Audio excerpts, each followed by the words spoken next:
Bismillahirrahmanirrahim. Alhamdulillah hamdan katsiran thayyiban mubarakan fih kama yuhibbu rabbuna wa yarda. Asyhadu an la ilaha illallah wahdahu la syarikalah wa asyhadu anna Muhammadan abduhu wa rasuluh la nabiyya ba'da amma ba'du. Faqala Allah ta'ala fil Qur'anil Karim, a'udzu billahi minasyaitonir rajim. Huwallazi anzala minas samaa'i ma'an lakum minhu syarabu wa minhu syajarun fihi tusimun. Dialah yang telah menurunkan air hujan dari langit untuk kamu, sebagiannya menjadi minuman dan sebagiannya menyuburkan tumbuhan. Padanya kamu mengembalakan ternakmu. Innahu lahaqqul yakin. Sungguhnya Al-Quran itu adalah kebenaran yang meyakinkan. Ya. Segala puji bagi Allah, Tuhan semesta alam, dan semoga Allah Subhanahu wa Ta'ala terus mencurah limpahkan salawat dan salamnya kepada Nabi Muhammad sallallahu alaihi wasallam. Dan semoga Allah Subhanahu wa Ta'ala memudahkan dan memuliakan malam ini bagi orang-orang, terkhusus bagi kita semuanya yang sedang berjuang membersamai Al-Quran untuk mencapai nikmatnya yang tak terbayangkan. Amin ya Allah ya Rabbal Alamin. Pertama-tama mari kita berdoa ya untuk teman-teman kita, terkhusus ikhwan ya yang sedang sakit. Semoga Allah cepat sembuhkan dan semoga sakitnya menjadi wasilah penggugur bagi dosa-dosa yang telah diperbuatnya. Karena kerasa gitu ya kalau ikhwan sakit. Misalkan 3 orang sakit nih. Kalau ahwat makan mungkin nggak terasa ya karena jumlah santrinya banyak ya. Kalau ikhwan kan kerasa ya. Kerasanya pas mungkin jadi imam gitu ya. Cepat gitu perputarannya. Pas kultum kan urang ngeundeui geuninnya. Kan kerasa gitu. Dan yang paling kerasa pas futsalnya. Udah mah 2 minggu sekali gitu ya. Pas jadwalnya gak ada pemain, aduh. Kan hoream gitu ya. Maka dari itu kita doakan semoga teman-teman kita ya, terkhusus ikhwan yang sedang sakit, semoga Allah cepat sembuhkan dan bisa kembali berkumpul bersama kita semuanya di sini ya. Amin ya Allah ya Rabbal Alamin.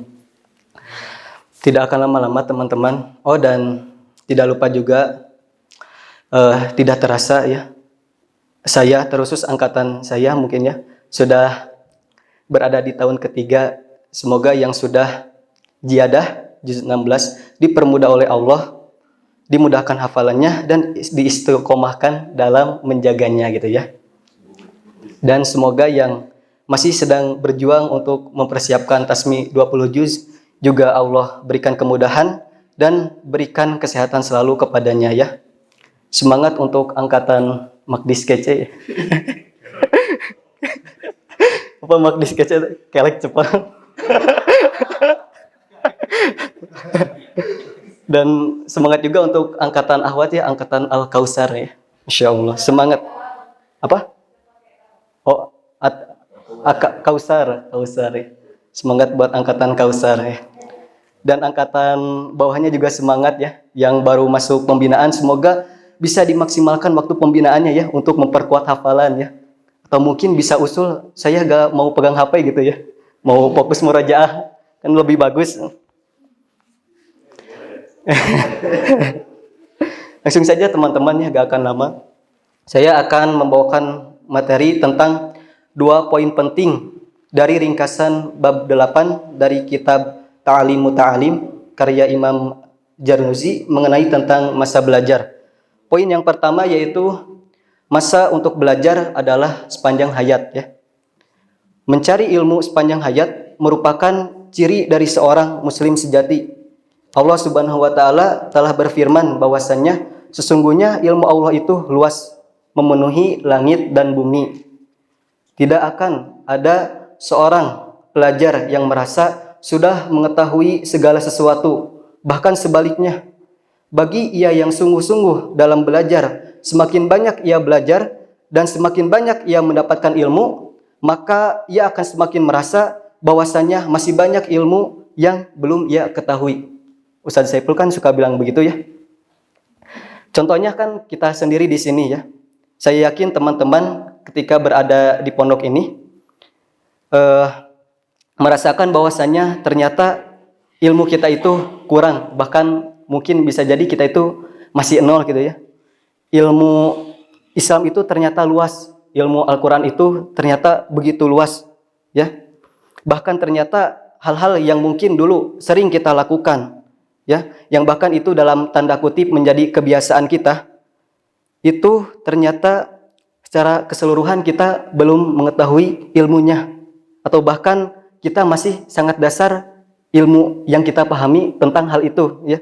Contohnya saya sendiri ya, mengenai misalkan kunut ya. Dulu saya ketika di kampung, jujur ya, pertama ya, saya mau jujur nih. Ya. Saya pas pertama datang ke sini, ini jujur ya, masih belum mengetahui tentang bacaan sholat jenazah. Karena saya dulu nggak pesantren, ngaji pun ya biasa kalau ngaji di kampung kan gitu, cuma diajari bacaan aja gini, atau dikenalin istilah-istilah tajwid atau rukun-rukun iman Islam. Jujur saya nggak tahu sih, cuma lupa. Tahu tuh pas kan suka ada tuh ujian di sekolah ya, kayak menghafal hadis atau menghafal doa-doa, itu tahu di situ. Tapi kan setelah itu kan nggak pernah ini. Kalau ada yang misalkan orang meninggal juga cuma ikut nyolatin aja, nggak pernah baca doanya. Itu merupakan sebuah koreksi tersendiri bagi diri saya ya. Baik lagi ke yang tadi, contohnya kunut. Dulu saya berpikir bahwasannya kunut itu dilakukan oleh setiap orang, oleh setiap ormas, mohon maaf, baik Persis, Salafi, NU itu melakukan kunut. Dulu saya berpikir seperti itu, karena guru ngaji saya bilang bahwa kunut itu wajib dalam salat subuh ya. Bahkan kalau kita tidak melaksanakannya, pamali gitu ya, dosa gede, cenah eta teh teu meunang, kudu balikan deui. Dulu saya berpikir seperti itu, tapi ternyata ketika berada di sini, Ustadz Saiful menjelaskan bahwasannya kunut itu ternyata ada yang melaksanakan, ada yang tidak. Bagi yang melaksanakan ini dalilnya, dan bagi yang tidak melaksanakan ini dalilnya. Dan bisa jadi pada satu dalil itu juga terdapat sebuah pemikiran yang berbeda. Maka dari itu yang melaksanakan baik, yang tidak baik. Oh, dari situ saya tahu bahwasannya oh, yang tidak melakukan ini dan yang melakukan ternyata juga seperti ini ya. Contoh selanjutnya yaitu tahlilan ya. Dulu juga saya berpikir bahwa tahlilan itu dilakukan oleh setiap ormas ya. Saya berpikir bahwasanya setiap yang meninggal itu pasti itu harus ada tahlilan gitu ya. Karena saya berpikir bahwa tahlilan itu ya cara kita meminta kepada Allah untuk supaya orang ini diselamatkan. Dulu saya berpikir seperti itu. Ya, dan saya berpikir bahwasanya semua kalangan manusia ya, semua ormas itu melakukan, ternyata tidak, ternyata. Bahkan di kampung saya itu, teman-teman tahu kalau batu kerikil yang suka disimpan di atas makam, suka di itu bahkan di tempat saya atau mungkin juga ada yang sama di kampungnya, itu sebelum disimpan di makam itu pas tahlilan itu dibacain dulu Qul huwallah gitu, surat Al-Ikhlas. Satu batunya itu 10 Al-Ikhlas. 10 kali Al-Ikhlas. Itu seperti itu. Itu sampai sekarang saya menjadi kepikiran gitu ya. Maksudnya teh cemas gitu, apakah itu termasuk, mohon maaf ya, termasuk menyalahi syariat atau gimana ya. Mau bertanya tapi suka lupa, kalau lagi kajian suka lupa mau nanya teh. Gitu. Ya besok. Oh, jaga malam enggak? Yang terakhir nih, hal yang sepele ya, tentang interaksi ikhwan dan akhwat misalnya ya. Dulu saya ngobrol dengan teman perempuan saya ya, itu biasa ya, biasa kan, kalau bercanda juga biasa, bahkan jaraknya teh deket, bahkan mohon maaf sampai bisa bersentuhan pun biasa ya. Gak perlu harus ngebel dulu gitu ya, gak perlu kalau udah ada teh mau ke siapa, gak perlu gitu ya, langsung aja ngobrol biasa ya, karena lingkungannya seperti itu. Dan saya yakin teman-teman juga dulu, terutama yang sekolah di SMA, SMK juga kan biasa ya gitu. Padahal sebenarnya kita tuh tahu ilmu atau dasar dari hukum mungkin ya, dari bahwa perempuan dan lelaki itu yang bukan mahram itu tidak boleh bersentuhan, tidak boleh berduaan. Kan kita tahu ya sebenarnya mah. Cuma karena kita hanya sebatas tahu dalam tanda kutip ya, tidak paham, ditambah dengan lingkungan yang memang seperti itu, jadi kita berkesan seperti tidak tahu atau tidak peduli terhadap hukum itu gitu ya. Tetapi beda kan kalau di sini ya, kita tidak hanya dikasih tahu bahwasannya itu tidak boleh, tetapi kita juga didorong untuk bisa paham mengenai sesuatu yang diajarkan kepada kita, dan sekaligus didukung dengan lingkungan yang memang mencontohkan kita untuk berlaku seperti ini gitu ya, bahwa itu tuh jangan. Kan jadi maka terasalah bahwasannya interaksi ikhwan dan akhwat itu ada batasnya ya. Kan sekarang mah terasa ya, misalkan akhwat di perempatan itu tuh yang rumahnya Ustadz Irfan ya, mau setoran misalkan ke rumah ini Ustazah Aisyah, ada ikhwan misalkan di warung, kan langsung balik lagi, kan lompat lari itu balik, walaupun pas mau belok lihat dulu ke belakang siapa aja kan gitu kan. Ikhwan ke sama merenya kan gitu terasa sekarang mah, jadi bahwa kita tuh ada batasnya gitu. Ikhwan dan akhwat itu ada batasnya, terkhusus bagi yang belum mahramnya gitu. Ini menunjukkan bahwasannya ilmu itu luas ya. Bahkan ilmu-ilmu kecil pun mungkin bisa jadi bahwa sedikit yang baru kita pelajari dan mungkin lebih sedikit lagi yang baru kita pahami ya. Dan sekali lagi, bagi ia yang sungguh-sungguh dalam belajar, semakin giat ia belajar, semakin banyak ilmu yang ia dapat, maka ketika itu juga ia akan semakin merasa bahwa masih banyak ilmu yang harus ia pelajari ya. Dan itu yang akan menjadikan dirinya mempunyai konsep bahwa mencari ilmu itu sepanjang hayat, mencari ilmu itu ya sampai meninggal ya. Itu akan menjadikan secara langsung sifat karakter muslim yang sejati pada dirinya ya. Karena begitulah ciri seorang muslim sejati, tiada lelah dalam belajar dan tetap mencari ilmu sepanjang hayat meski nyawa di ujung badan ya. Karena ternyata ilmu itu luas sekali ya, terutama ilmu Islam teman-teman. Maka dari itu giatlah belajar ya, dan coba coba bikin konsep dalam diri bahwa jangan pernah berhenti belajar sebelum memang Allah mentakdirkan kita untuk berhenti gitu ya. Yang kedua, poin yang kedua yaitu seorang pelajar sangat diharapkan dapat mempergunakan seluruh waktunya dengan baik ya. Berbicara dengan waktu ini merupakan sesuatu yang sangat krusial ya, sangat penting dan sangat dibutuhkan oleh manusia. Dan Masya Allah ya, sudah banyak sekali mubalik dan mubaligoh di sini ya yang sudah menjelaskan kepada kita mengenai manfaat dari waktu ya, pada mungkin kultum kemarin atau pada khutbah. Masya Allah. Baik. Berbicara mengenai waktu, ada di dalam sebuah hadis riwayat Bukhari yang menyatakan bahwasanya dua kenikmatan yang kebanyakan manusia tertipu oleh keduanya. Yang pertama yaitu kesehatan dan yang kedua yaitu waktu luang ya.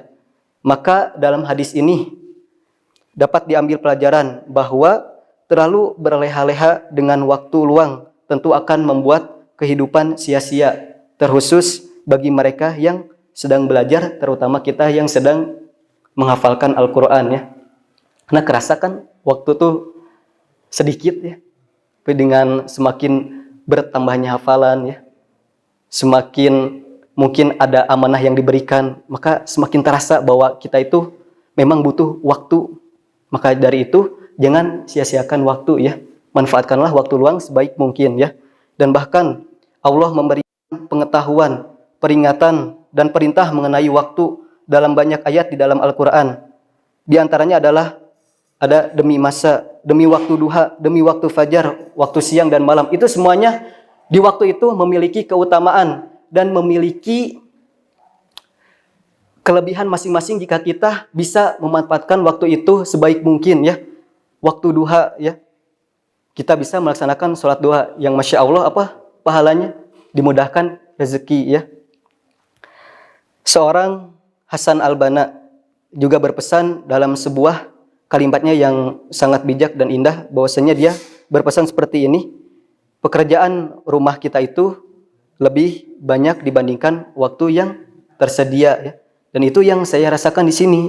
Saya merasa bahwa semakin banyak hafalan yang Allah berikan kepada saya itu, maka dari itu semakin banyak.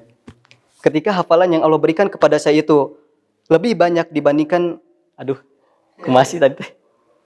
Hafalan yang Allah berikan kepada saya itu lebih banyak dibandingkan dengan waktu yang saya miliki untuk bisa memurojaah hafalan saya semuanya. Saya merasa seperti itu.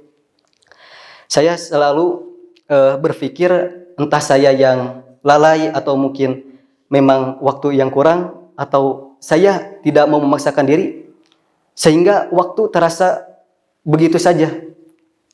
Saya merasa bahwa ya terlebih saya kurang dalam bahasa Arab, belum bisa memahami ayat-ayat Al-Quran. Saya selalu berpikir seperti ini, ketika mungkin saya belum bisa memahami ayat-ayat Al-Quran, setidaknya sebuah kalimat bahasa Arabnya itu saya masih bisa bawa. Karena saya tidak mau ketika satu bagian ini belum bisa saya gapai, bagian yang seharusnya saya bisa gapai itu terlewat begitu saja. Dan itu terasa sekarang ketika banyak hafalan mungkin yang seharusnya memiliki hak untuk dimurojaah, tetapi karena mungkin kelalaian saya atau mungkin saya yang kurang semangat dan kurang mau memaksakan diri, sehingga sedikit Allah cabut ya. Sehingga tidak terasa dari satu halaman menjadi setengah juz, satu juz harus diperbaiki. Terus begitu ya. Semoga kalian semua diistiqomahkan dalam menjaga hafalannya ya. Terus saya juga akan terakhir saya akan mengasih tips untuk teman-teman nih tentang bagaimana manajemen waktu ya. Seperti Ustaz Ahmad kan manajemen waktu penting gitu.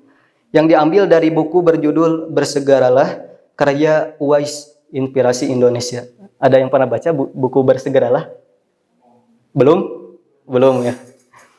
Yang pertama yaitu menghindari 4 kata penyebab malas. Yang pertama yaitu kata nanti ya. Kata nanti, entar, suatu hari, besok. Jauhi kata itu ya. Ketika teman-teman masih punya waktu untuk memurojaah hafalan teman-teman, tetapi teman-teman berkata dalam hati, besok saja bisa. Ternyata besok lebih berat, karena selain tanggungan yang besok harus teman-teman penuhi, teman-teman mempunyai janji dari hari sebelumnya ya. Sehingga bukannya terasa lebih mudah, malah terasa lebih berat ya. Jika itu terus diulang-ulang, maka percayalah, maka akan semakin banyak beban yang akan teman-teman hadapi. Maka dari itu, jauhi kata nanti, entar, suatu hari, atau besok. Selagi bisa sekarang, kenapa harus besok? Jika masih bisa memaksakan, kenapa harus menunggu ya? Jika menunda adalah suatu kebiasaan, maka bersegera dalam memanfaatkan waktu juga menjadi sebuah kebiasaan yang bisa kita usahakan ya. 2, menentukan skala prioritas ya. Ketika prioritas dalam belajar dan memanfaatkan waktu sudah tertata dengan baik, maka menjalani setiap kesempatan waktu yang ada akan semakin mudah. Yang ketiga yaitu konsisten yang dipaksa walau terdapat tekanan. Menjadi konsisten memang tidak mudah, perlu ada paksaan dalam diri, maka akan terbiasa. Dan biasanya untuk konsisten ini juga perlu tekanan, baik tekanan dari luar maupun dari dalam. Karena biasanya seseorang yang bisa mengatasi satu tekanan, maka dirinya akan naik satu level untuk menangani tekanan selanjutnya, dan akan secara tidak langsung membuat dirinya konsisten untuk terus dalam menjalankan setiap pekerjaan walaupun berat ya. Menarik ketika saya pernah mendengar perkataan Juliana Pena. Ada yang tahu? Itu petarung MMA wanita ya. Menarik perkataannya ya. Ini petarung MMA yang Masya Allah, padahal ibu rumah tangga. Dia selalu membawa anaknya, kan kalau sebelum pertandingan suka ditemuin dulu tuh lawan sama lawannya berfoto. Dia selalu membawa anaknya. Dia ini kuat ya, besar, maksudnya besar kuat, kekar ya badannya. Dan dia merupakan ini juara 1 di kelasnya ya, kelas tandingnya. Ini kelasnya sudah masuk kelas yang bagus gitu. Perkataannya ini dia katakan sebelum perebutan sabuk emas. Jadi posisinya dia itu sebagai juara baru ya. Juara baru saat itu, dan dia dihadapkan dengan lawan yang tangguh yaitu Amanda Nunes. Amanda Nunes ini petarung yang garang, bahkan dijuluki sebagai mimpi buruk ya. Nah, dia mempertahankan gelar kan ya. Gelar ini didapat dia mengalahkan lawannya sekarang Amanda Nunes tahun lalu ya. Nah, Amanda Nunes ini berencana untuk mengalahkan atau merebut kembali sabuknya. Berarti kan dia dalam tekanan besar ya. Seorang petarung yang baru muncul, tetapi tanpa diduga berhasil mengalahkan petarung yang sudah lama menjuarai kompetisi itu ya. Dan dihadapkan dengan lawan yang sama, lawan yang menggebu-gebu ingin kembali merebut sabuknya. Dia ditanya sama reporter gini, Anda berada dalam tekanan besar, betul? Betul ya. Betul kata dia teh. Gimana perasaan Anda ketika dihadapkan dengan lawan yang sama, Amanda Nunes? Itu ada, lawannya ada. Bahkan disuruh bicara dulu. Gini dalam Indonesianya ya. Amanda Nunes, bagaimana pendapat kamu tentang pertandingan hari ini? Kata Amanda Nunes, saya sangat bersemangat ya. Saya akan menyelesaikan pertandingan ini dengan mudah ya. Dan saya berharap dia berada di dalam tekanan yang besar, kata dia gitu. Lalu apa tanggapan dari Juliana Pena dengan santai, dengan menggendong bayi gitu ya. Dia berkata seperti ini. Ketika ditanya, bagaimana Anda menghadapi tekanan yang besar seperti ini? Tekanan dari penonton, tekanan dari publik mungkin yang ingin melihat Anda tetap memakai sabuk ini, dan tekanan dari lawan Anda yang merupakan si mimpi buruk. Dia menjawab seperti ini. Dengan santainya, tekanan itu merupakan hak istimewa. Tekanan itu merupakan hak istimewa yang pasti dimiliki oleh setiap orang ya. Dan saya yakin setiap orang yang ia kuat dan ia bisa mencapai tujuannya itu pasti tidak terlepas dari yang namanya tekanan dan rintangan. Dia bicara seperti itu, dan apa hasil akhir pertandingannya? Dia menang ya. Walaupun sepanjang laga dia terpukul gitu ya, tetapi dia memiliki defense yang baik ya. Jadi pukulannya Amanda itu tidak menghasilkan poin, semuanya terblok ya. Seperti itu teman-teman ya. Mohon maaf ya, karena selain sepak bola dulu selingan saya juga MMA.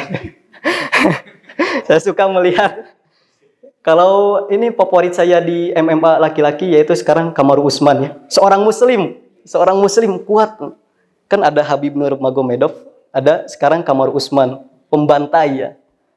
Tetapi saya kecewa dengan hasil laga akhirnya, karena dia sombong dulu gitu ya. Sebelum menghadapinya dia sombong, padahal sebelumnya dia selalu rendah hati gitu ya, selalu dengan wibawa muslimnya. Tapi karena ia sombong, jadi dia tertajong dan kalah gitu ya. Saya kecewa gitu ya. Padahal lagi mendominasi permainan, tapi ternyata tertendang tidak sengaja, tetapi itu kena leher langsung tumbang KO. Ya, seperti itu teman-temannya. Udah. Mohon maaf atas kekurangannya ya, dan semoga apa yang saya sampaikan dapat bisa ada yang teman-teman ambil walaupun hanya sedikit ya. Selebihnya saya berharap mungkin ada yang bisa diamalkan ya. Karena semoga bisa menjadi amal jariah saya, karena saya tidak tahu amalan mana yang bisa mengantarkan saya untuk ke surga nanti ya. Semoga ada satu kata yang bisa teman-teman mungkin amalkan, dan ternyata itu menjadi wasilah tidak hanya saya tetapi teman-teman yang juga mengamalkan untuk berada di surga nanti, bertemu dengan Allah Subhanahu wa taala dan Rasulullah sallallahu alaihi wasallam. Sekian, ditutup dengan doa Rabbana atina fid dunya hasanah wa fil akhirati hasanah wa qina adzabannar. Wassalamualaikum warahmatullahi wabarakatuh.